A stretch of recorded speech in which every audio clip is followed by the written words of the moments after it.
તો જંબુસરની નવયુગ વિદ્યાલયમાં નવા શૈક્ષણિક સત્રનો ભવ્ય પ્રારંભ કરવામાં આવ્યો હતો। ત્યારે પ્રથમ જ દિવસે વિદ્યાર્થીઓનું પુષ્પવર્ષા અને મીઠું મોઢું કરાવીને ઉષ્માભર્યું સ્વાગત કરવામાં આવ્યું હતું। જંબુસરની નવયુગ વિદ્યાલયમાં નવા શૈક્ષણિક સત્રની શરૂઆત ઉત્સાહ અને આનંદના માહોલ વચ્ચે કરવામાં આવી હતી। ત્યારે શાળાના પ્રથમ દિવસે મોટી સંખ્યામાં વિદ્યાર્થીઓ ઉપસ્થિત રહ્યા હતા અને કાર્યક્રમની શરૂઆત વિદ્યાર્થીઓ દ્વારા દીપ પ્રાગટ્ય સાથે કરવામાં આવી હતી। ત્યારબાદ શાળા પરિવાર દ્વારા તમામ વિદ્યાર્થીઓને પુષ્પ અર્પણ કરીને મોઢું મીઠું કરાવીને આવકારવામાં આવ્યા હતા।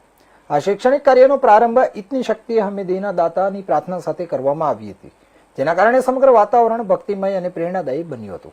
ત્યારે શાળાના આચાર્ય હિતેન્દ્રસિંહ ઠાકોરે જણાવ્યું હતું કે અભ્યાસ અધવચ્ચે છોડનારા વિદ્યાર્થીઓને શોધીને તેમનો પુનઃ પ્રવેશ કરાવવામાં આવ્યો છે। આ સાથે જ જરૂરિયાતમંદ વિદ્યાર્થીઓને શિક્ષણથી વંચિત ન રહે તે માટે વિશેષ પ્રયાસો હાથ ધરવામાં આવ્યા છે। અત્રે મહત્વની વાત એ છે કે જેમણે પોતાના માતા પિતા અથવા પિતા ગુમાવ્યા છે તેવા વિદ્યાર્થીઓના શિક્ષણનો સંપૂર્ણ ખર્ચ શાળા મંડળના પ્રમુખ મહેશભાઈ સોલંકી અને શાળા મંડળ દ્વારા ઉઠાવવાની જાહેરાત કરવામાં આવી છે। આ શાળાની આ સરાહનીય પહેલને વાલીઓ અને સ્થાનિક આગેવાનો દ્વારા આવકારવામાં આવી છે।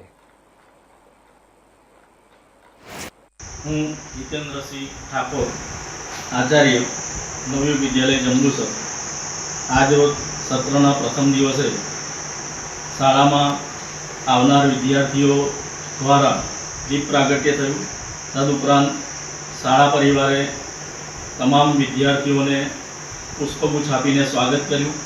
સાથે દરેક વર્ગખંડમાં વિદ્યાર્થીઓને શાળા પરિવાર દ્વારા મીઠું મોઢું કરાવવામાં આવ્યું।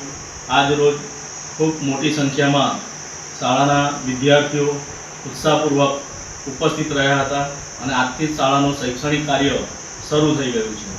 સાથે ભરૂચ જિલ્લા શિક્ષણાધિકારી આદરણીય સ્વાતિબા રાહુલ મેડમની એક સૂચના ભરૂચ જિલ્લાના તમામ આચાર્યોને આપીને હકલ કરી હતી કે જે વિદ્યાર્થીઓએ શૈક્ષણિક કાર્ય છોડ્યું છે આવા ડ્રોપઆઉટ વિદ્યાર્થીઓને શાળામાં ફરીથી નવો પ્રવેશ આપવો।